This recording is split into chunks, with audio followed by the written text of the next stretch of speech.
This is the Listening Books Podcast, for every kind of reader, and especially for fans of audiobooks.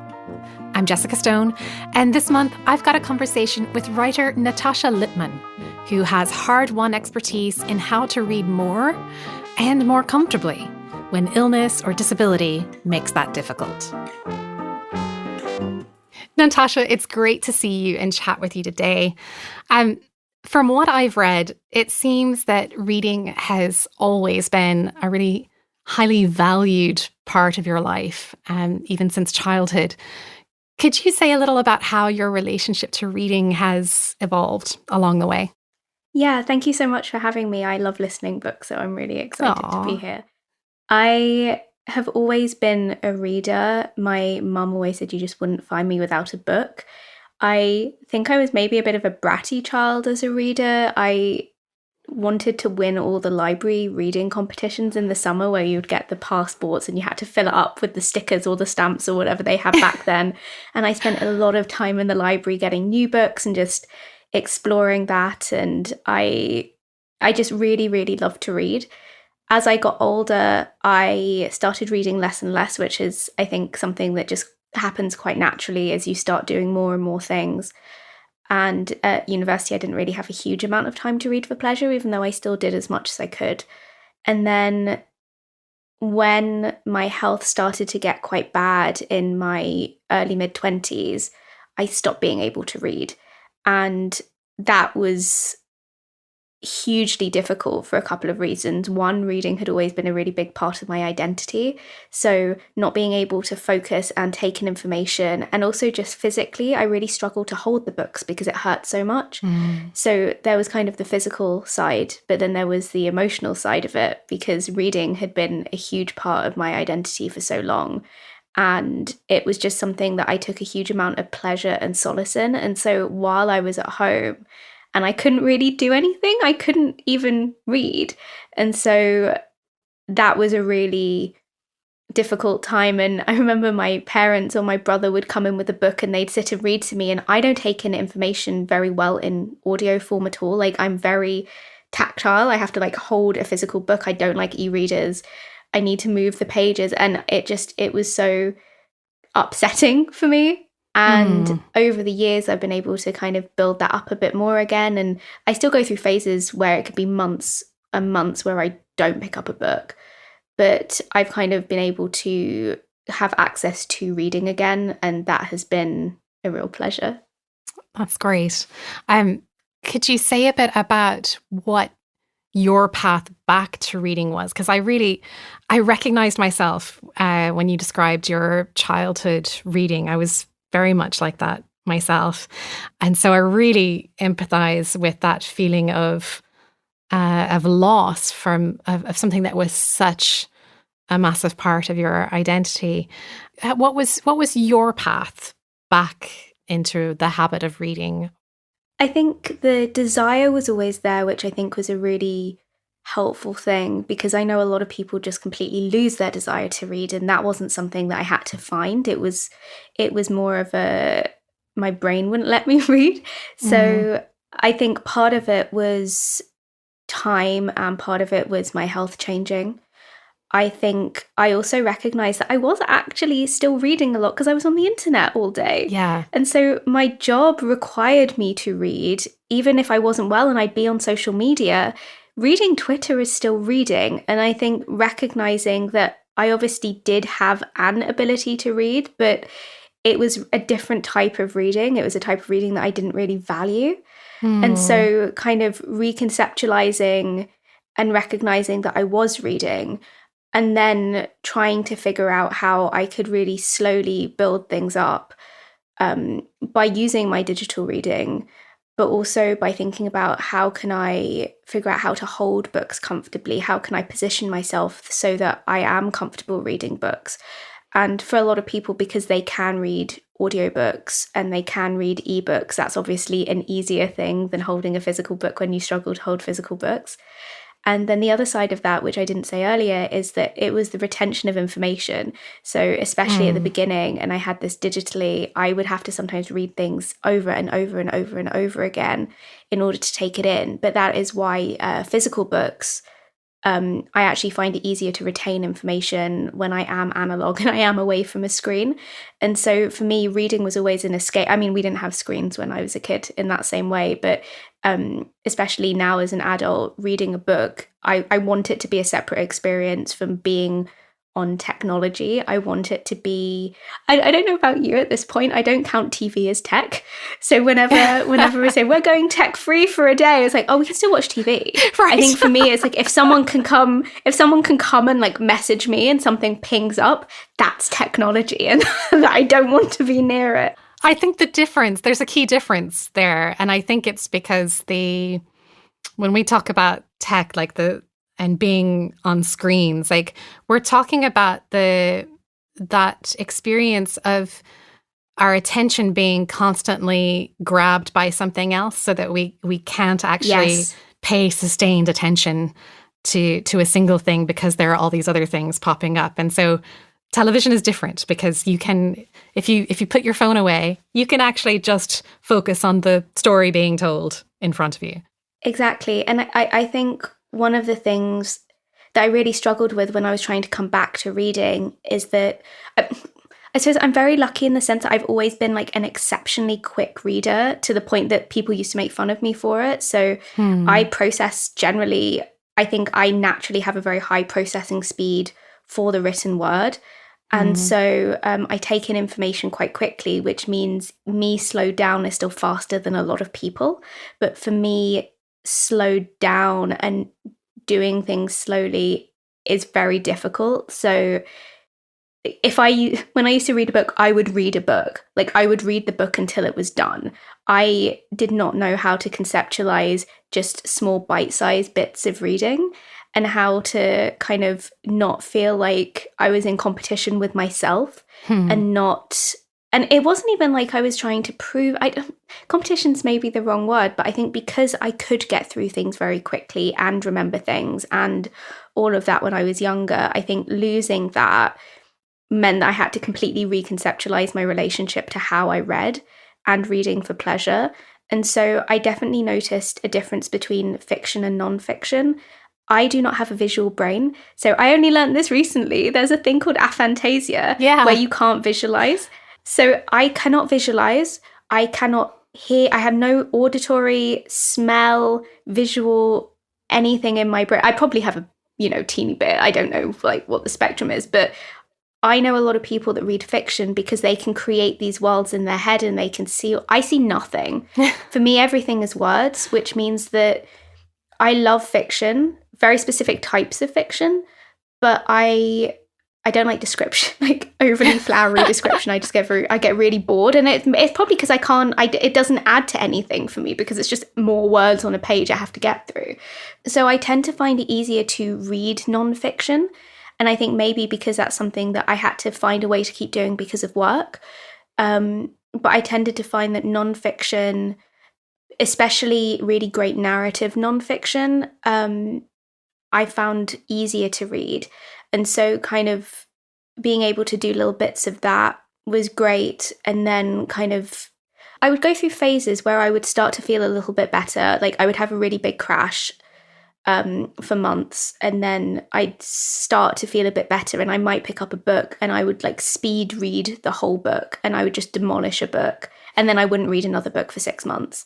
And so it was very boom and bust, which is something that I have done with my energy throughout the years. And so it's been a really long process of kind of trying to figure out how to read sustainably. And when it came to fiction, I think it was the summer of the pandemic, I was actually doing really well, I think, because I wasn't going out and I wasn't having to do a lot of the things I had pushed myself to do. I then had a really big crash later that year that lasted for like 6-8 months. But in that time, I like picked up books that were quite easy for me to read. And that wasn't something that I had necessarily considered before. Because I always like to challenge myself with my reading, and maybe I was a bit of a book snob. I never judged other people for what they read, but there are some books that kind of felt like fast food to read, and I never felt satisfied reading those.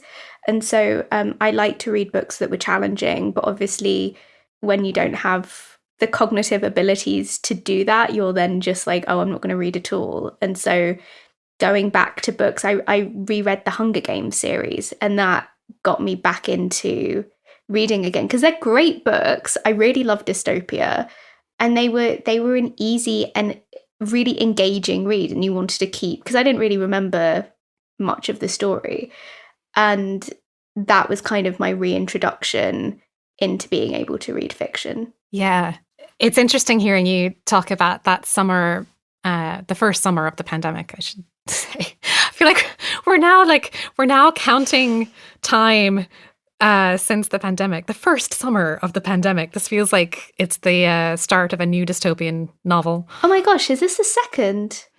I think we're on the third now. Third? I think so. Yeah. Gosh. Because it was 2020, wasn't it? Yeah. But I funnily enough had kind of the opposite experience that summer. I had all this time on my hands, and it was actually, other than the pandemic, which is a big other than, but other than that, it was actually a beautiful summer that year. It was really, we had lots of good weather and sunshine, and so it was a lovely time to be out in your garden if you had one, and just to be able to kind of do what you will. And I kept thinking to myself, this is the perfect opportunity to get lots of reading done. Why don't I feel like reading? And I would always have been a big fiction reader, and found that I just couldn't settle. I couldn't settle down enough to read the books that I wanted to read. And similar to you, I'd have ideas about what would feel fulfilling to me as a reader. So it wasn't necessarily a solution just to pick up a book from a genre that's considered, easy reading, because I didn't want the disappointment that might come if I were noticing bits that, well, let's say that I didn't think were great representations of the craft of writing. Gosh, that's a really snobby way of saying that, I think, which I'm trying to avoid, because I don't have a contempt for any genre, honestly. But the fear of disappointment actually kept me from reading new books that I knew would be easy reads, because I didn't want to risk disappointment.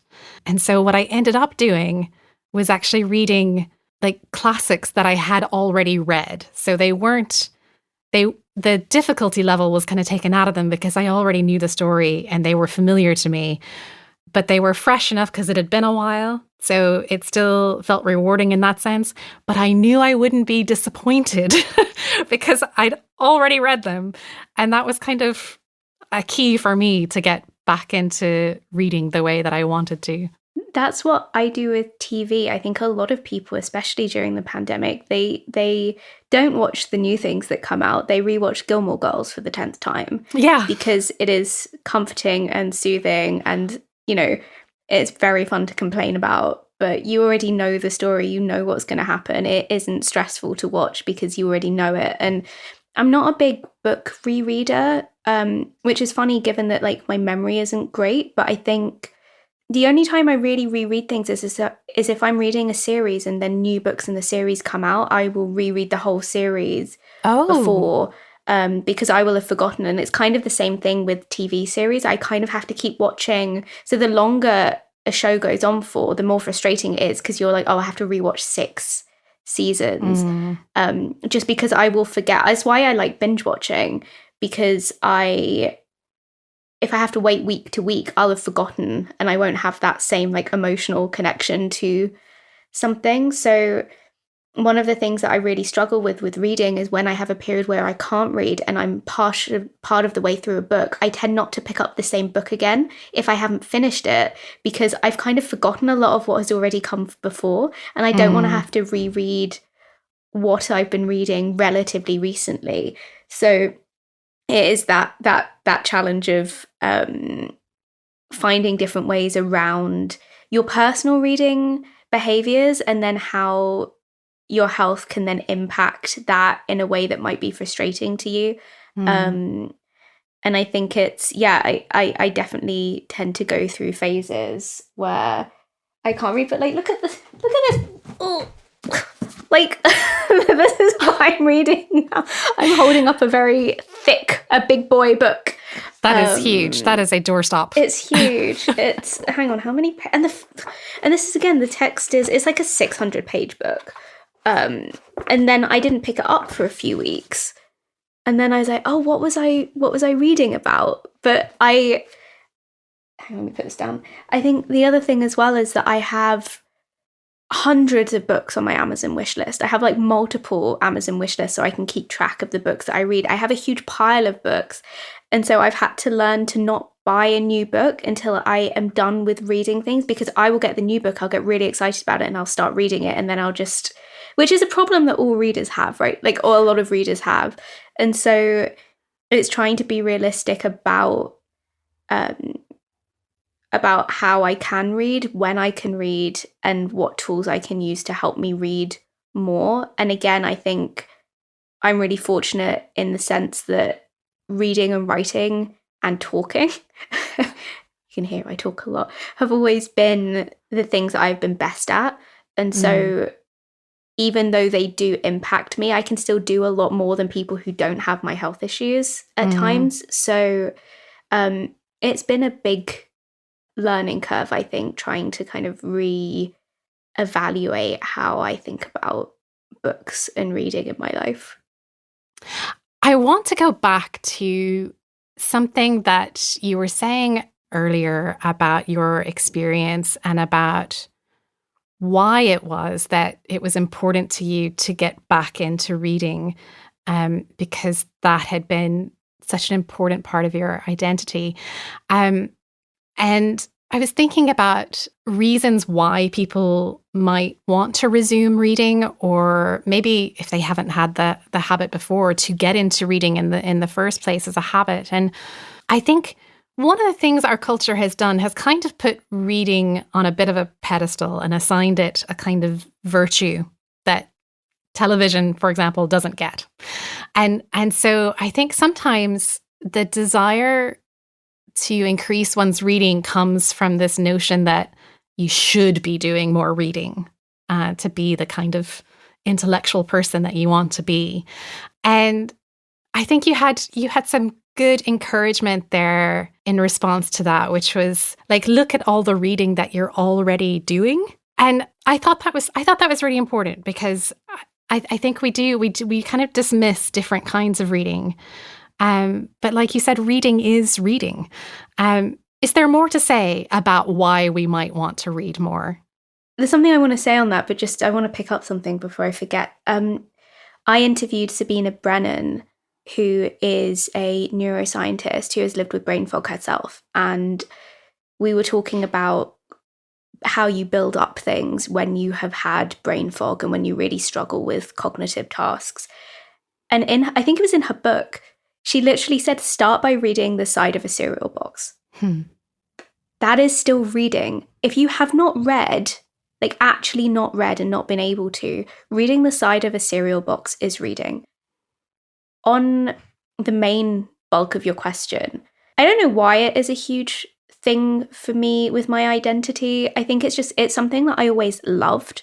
And I think I can remember there was a period of time when I was very, very ill after I'd had a very bad reaction to medication, and I couldn't leave the house, and I'd had a really scary, psychotic reaction to this, which then caused a whole load of issues over an annoyingly long period of time.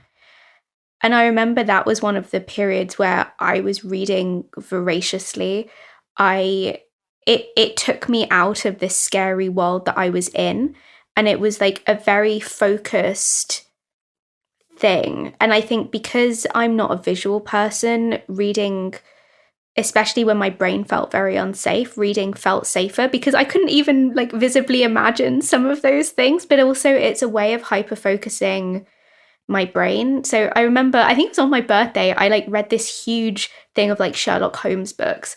And I would just sit there in the recliner kind of propped up, and I would just like not take my eyes away from the book. And I did watch things at the same time. kind of when that stuff was happening, I remember I came home from the hospital and I like binge watched Mad Men, but I had to turn the volume off for the intro sequence because that was causing me problems. And so I think reading for me has always been an escape, and I'm very not good at resting, and I'm very bad at just doing an individual task. Like I would task switch very, very quickly. And so I think our modern culture with the internet has really exacerbated something that is a problem for me anyway.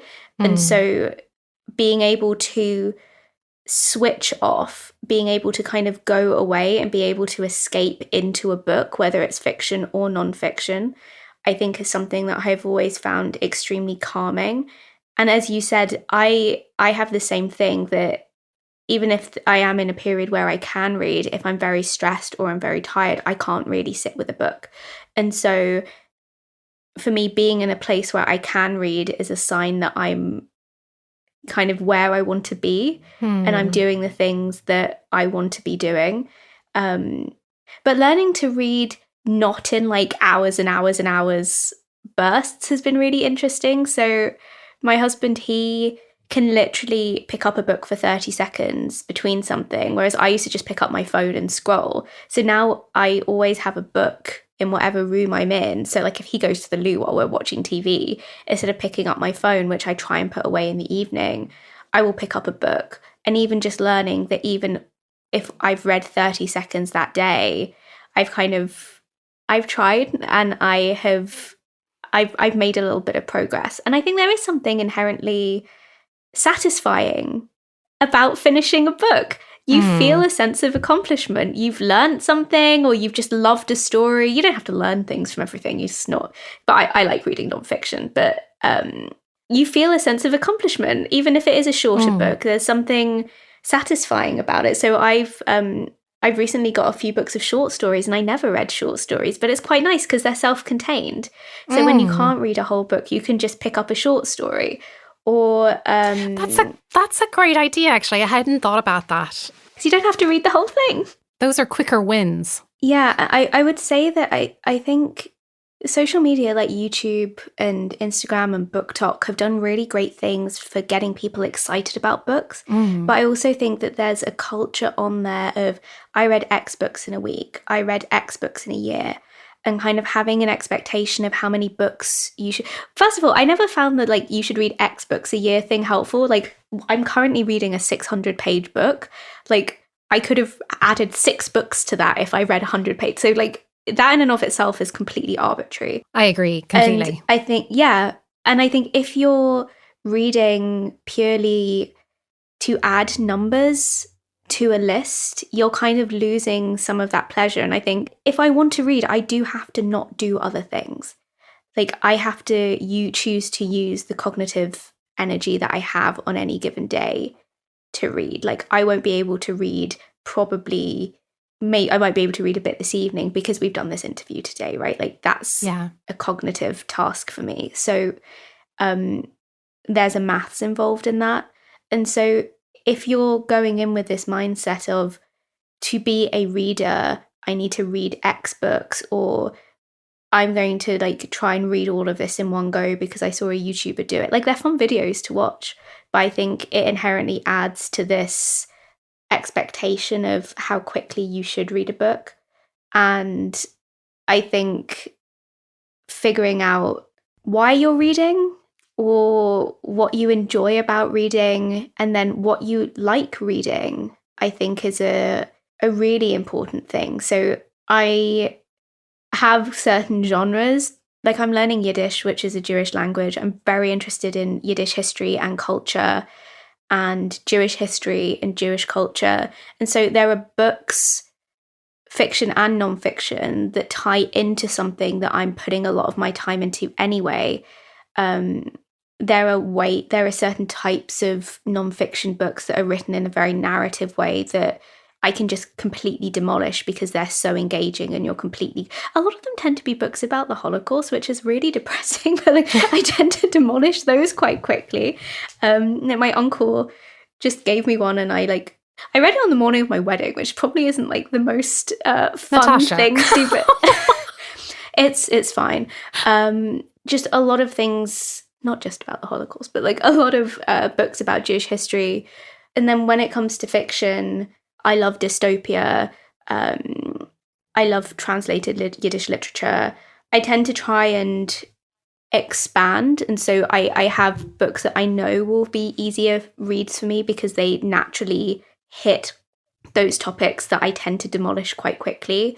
And then there'll be books that I hear about that are completely either something I wasn't expecting or something that I think could be interesting, and then you might end up finding something that you really love. So yeah, I really love the concept of book boxes. So at the beginning of the pandemic, Shakespeare and Co. I lived in Paris for a year, so I have very strong emotions about that bookshop. Yeah.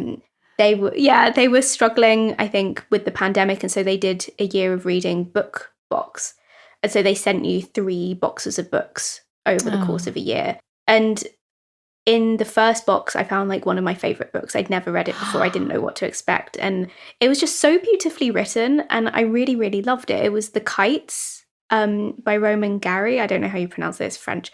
And it was so beautifully written. And then there were a bunch of other books in there that were very good. But I think it is really good to challenge yourself with reading. But if you do struggle to read, it's like a double-edged sword, right? Because you might then have access to books that you're kind of reading. You're like, okay, I read it. I didn't love it. You know, a lot of people say if you don't love a book, put it down. And I used to feel that was a failure for a long time, to like not finish a book. It felt really wasteful. And to be honest, if you buy a book, it does feel wasteful because books are not cheap.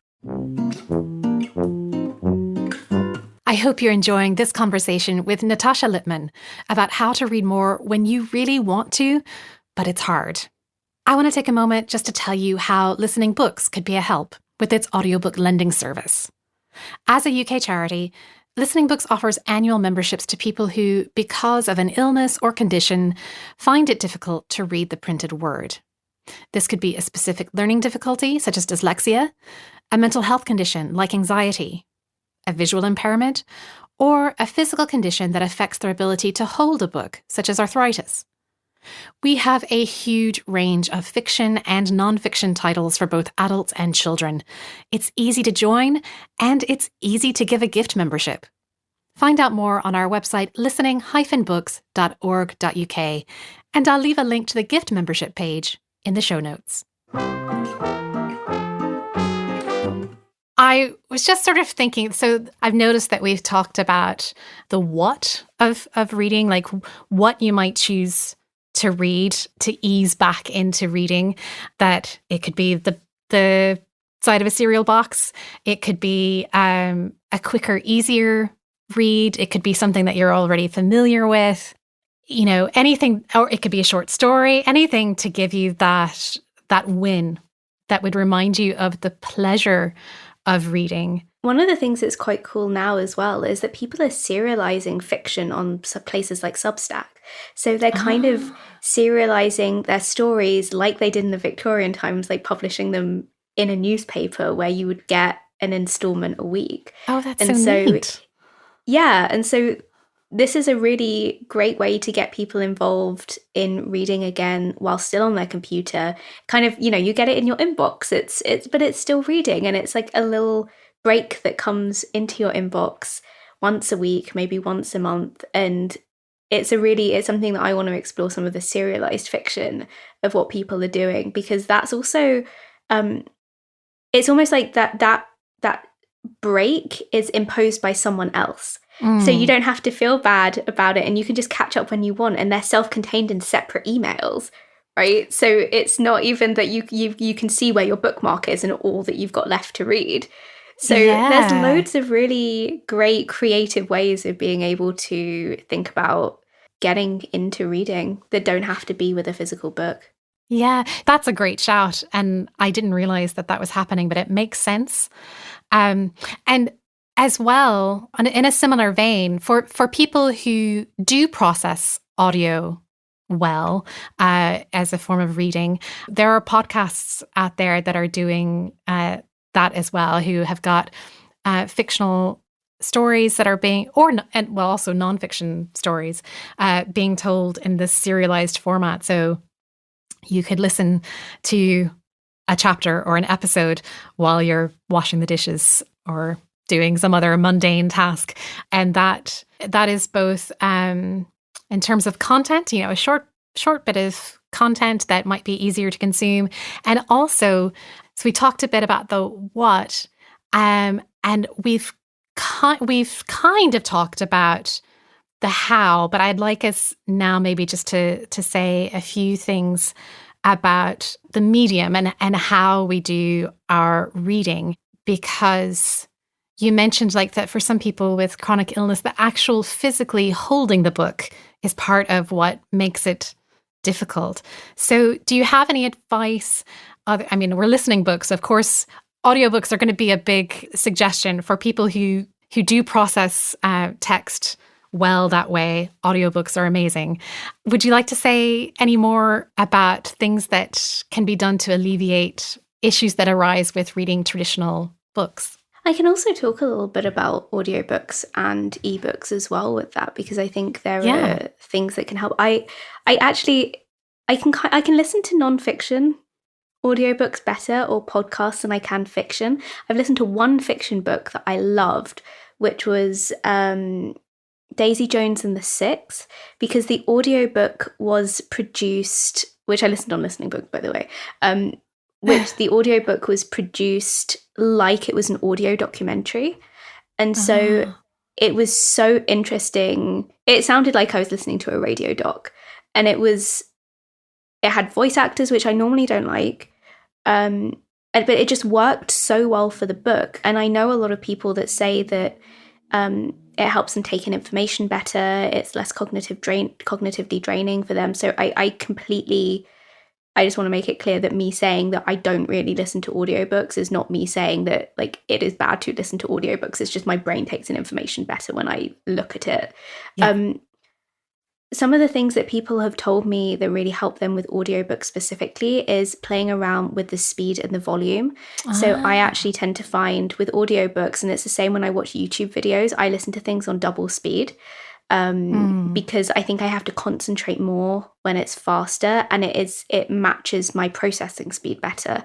So when things are really slow, because it's so much slower than I would read it myself, I get really bored and I get really distracted.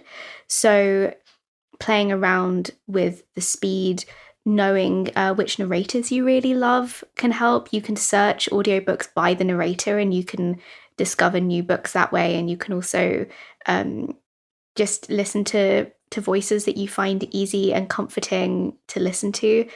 So another thing, I listen to the Paddington books when Stephen Fry reads them. Like I used to listen to them in the bath because I found them they're so cute and they're really soothing and just like sweet. And so that was something that I knew was comforting for me. And so that was something that I chose to do. With ebooks, you can play around with the background color. One of the things that I think the main reason I would want to read ebooks, if I liked reading ebooks, would be that you can change the background color and you can change the size of the font. I sometimes buy books and they come and the font is so tiny I send them back because I know I'm not going to be able to focus on them. So you can get magnifiers, which I should probably look into, but it feels like a bit more hassle. It's like another thing to hold. When it comes to physical books, there are quite a lot of things you could do. I think what we were talking about earlier is knowing your motivation for reading and knowing the types of things that you enjoy reading are really, really great. I think if you can get recommendations from people that know you, if you can think, often on YouTube videos when people ask for recommendations, they're hyper specific about really interesting things. And it's not just genre. It's like, I want a book that's this, this, this, and this. And there's always going to be books out there for people. There's places. I did bibliotherapy once. It was so fun. And I think even before you start about the physical process of reading, really understanding your motivation for reading and paying attention to what you're reading is a huge part of the story. With physical books, so I have some hand exercises that I do that help me with gripping, and I have on my arm, I have myofascial trigger points that get really, really tight. And when they do, my fingers pop out. And before I learned about that, that was a big reason why I couldn't hold the books, because my fingers would literally pop out. So doing massage and release on my arms is absolutely vital if I want to be able to read. So like I'm holding my hand up, like that grasping motion with my thumb, that is really impacted by a trigger point on my wrist. So if that's too tight, I can't grasp the book. One of the most important things for me is thinking about the position that I'm in when I'm reading. So I have my head and my neck supported by a pillow. I make sure that I have a cushion. I have something under my knees to bring my knees up. I have a cushion on my lap, and I have some supports under, what are they? The top back of the arm. I don't know what you call those. Basically, I have my arms supported as much as possible. And that just then means that the weight of carrying or holding the book is completely taken by the cushions, by the duvet, by whatever. So like often I have like my duvet scrunched in slightly weird places to support me, but I'm then not having to think about being in as much pain and then the physical energy of it. So my dad plays this like game on his phone way too much, but like he's on his phone, and I noticed that he's got his head like completely bent down for hours at a time. And I'm like, that's really, like, your neck isn't supported. And so I think positionality from like an energy and pain perspective is really helpful, so you can give yourself the best opportunity to actually focus on the book. And then the other thing that I think is really, really important, and we touched on this earlier, is kind of recognizing how much you can read for before you start getting symptoms, be that of pain or of something like brain fog. So the thing that is still elusive to me is getting to the end of the day without feeling like my brain is going to explode out of my head. And a big part of that is pacing and stopping before I overdo it. And so that's where the learning to build things up can come in handy. So can you, like, if someone said to me, just read for 10 minutes, like part of me still gets annoyed about that as a concept, or even like 5 minutes. But I have this with everything, because as a kid I used to swim, and then I couldn't because it hurt too much. And my physio said, you can go swimming, but you can do one length. And I thought, I'm not going to go to the pool, get wet, be chlorine-y for one length. And then I like swam as much as I wanted, and then I caused issues with my shoulders that I'm still dealing with 10 years later, right? From that one thing of me overdoing it. So I think really thinking about what your limit is and stopping before you start experiencing symptoms, or as soon as you start them, if you're not used to noticing what your like symptoms are. It's a whole experience of learning to notice, right? Yeah. And then if you say, okay, I can read for 5 minutes. If I read for 10 minutes, I like crash. It's better to stop at 5 minutes, take a break, and come back to it, because you'll be able to do more. It will take you longer to do the same thing, but you won't be crashing. So you might not actually be taking longer, and you're not going to feel bad for it. And I think that is one of the hardest things to learn, especially, it's the same with writing, right? You're really into it, or you're really into your book and you're really loving it, and then you kind of have to make yourself stop. Well, I think that's really helpful. Part of what makes it so difficult is also what makes reading such a pleasure for so many of us, is because we're able to lose ourselves in the act of reading. And so, yeah, I imagine it is actually really difficult to keep that awareness of your body and your limitations while reading. And I mean, maybe the answer, if you want to be able to have that experience of really losing yourself and not having to think about your body and its limitations, maybe the answer is a timer, so that when it goes off, it sort of alerts you, you know, like, okay, it's been 10 minutes, time to regroup, come out of the escape that the book has offered you, and check in with yourself. I did that for a while. Yeah? There was a time where I like timed a lot of things, because I tend to overdo everything. And so it was actually quite a helpful tool for me. And I think the other thing as well is that, you know, we talked about, if you've not been reading the side of a cereal box is still reading. And I think we need to recognize that if there is something that we have not done for a while, even if it's something that you found really easy, if it's something that you loved, you have to build up your ability to do it. And it might be slow and it might be frustrating, but just because you've gone from like 6 months of not reading to not being able to go and sit down and read a magazine, that does not mean you might not be able to read a magazine in the future. And it doesn't mean that like reading one article in that magazine is not reading that magazine. And I think we often have, and I think some of this does come back down to, I need to read X books a year. I need to do that. Like I assume if you're listening to this podcast, it's because you love reading.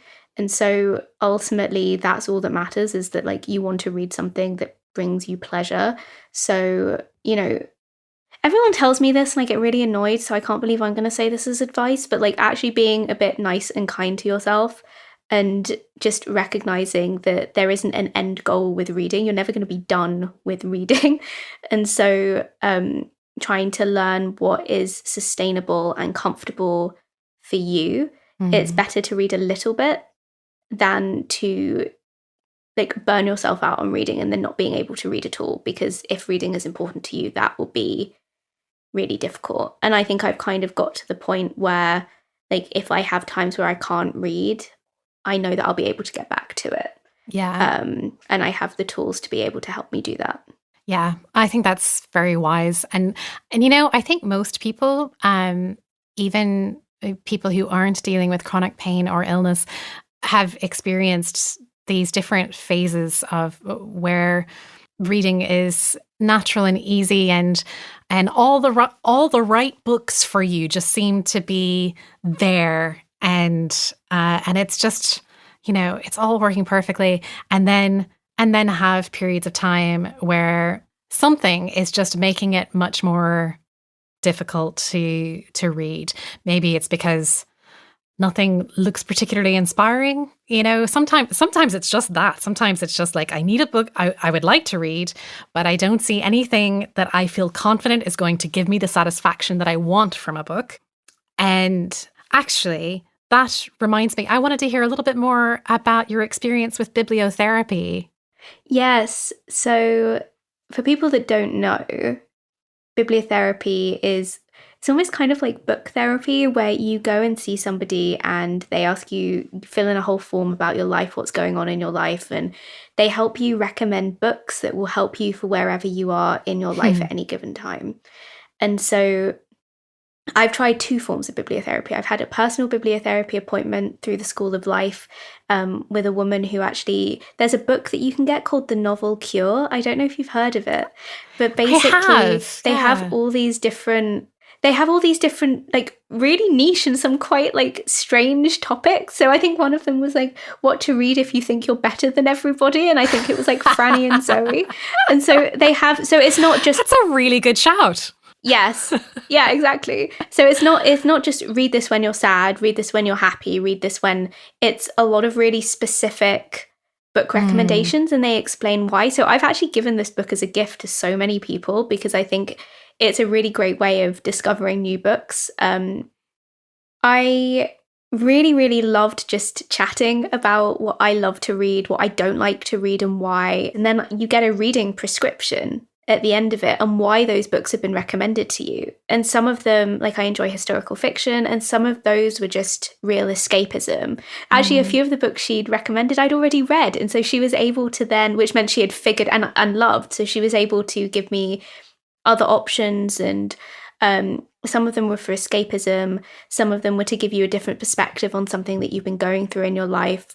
And I think it's a really lovely way if you're struggling. There's actually a digital service that I saw a YouTuber using, and I tried that, and I had given specifics about the types of books that I was interested in, and asking for some things that would stretch me and so that would challenge me that I probably wouldn't have picked up myself. And everything that they said, I was like, I would read this. I would definitely read this. And I think just having someone that can listen to you and having someone that can take where you are and say, hey, maybe this is something that you would enjoy reading right now. And it's not a self-help book, right? It could be literature. It could be nonfiction. I love recommending books to people. I do that all the time. Like, people generally come to my house and they leave with a book. Oh, that's lovely. And so if it is something that you struggle with and you don't know where to start, and I think this is, I talked about having an unending pile of books and hundreds of things on the thing that I want to read. That in and of itself can be really, really overwhelming, and you just won't know where to start because there's so much to read. So sometimes having someone be like, read this, it kind of takes away that stress and that pressure. And I think, especially with the internet, we're drowning in content. Yes. It's like shortening the menu, It's like I'm always overwhelmed when I go to one of these restaurants that just has pages and pages of options. And I feel like each one needs to be considered carefully. And I'm too tired by the end of making all of these decisions about yes, no, possibly, I don't know. Whereas I love a simple 1-page menu. You've got maybe 3 options for each section. That's my ideal. And so doing that with books, to condense all of the options out there to here is your personalized brief menu. What looks good from here for this time in your life? That sounds amazing. Natasha, you have given us such a wealth of helpful advice and information about how we can do more of something that we really enjoy when that seems really difficult, when we're struggling to do that. And I really appreciate that. I wanted to ask you, because you read a lot of nonfiction, what's the last nonfiction book that you really enjoyed? The last nonfiction book I read was The Escape Artist by Jonathan Freedland, which is the story of the man who broke out of Auschwitz to tell the world about what was happening there. That's the one that I read in the morning of my wedding. So it's a really fascinating personal narrative that is combined with a lot of history about the concentration camps, but also about what happened when he got out and how he believed that getting that message out would change things quickly. It would save lives. But then what was kind of the bureaucratic machinery in place that meant that didn't happen. And it's how it was a really fascinating reflection on how we think about the stories that we tell and how they're received by people.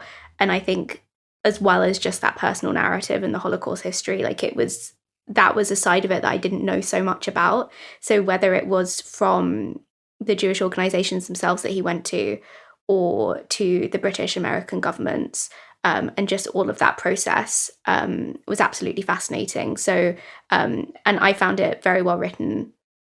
Is there anything that I haven't asked about that you'd love to say something about?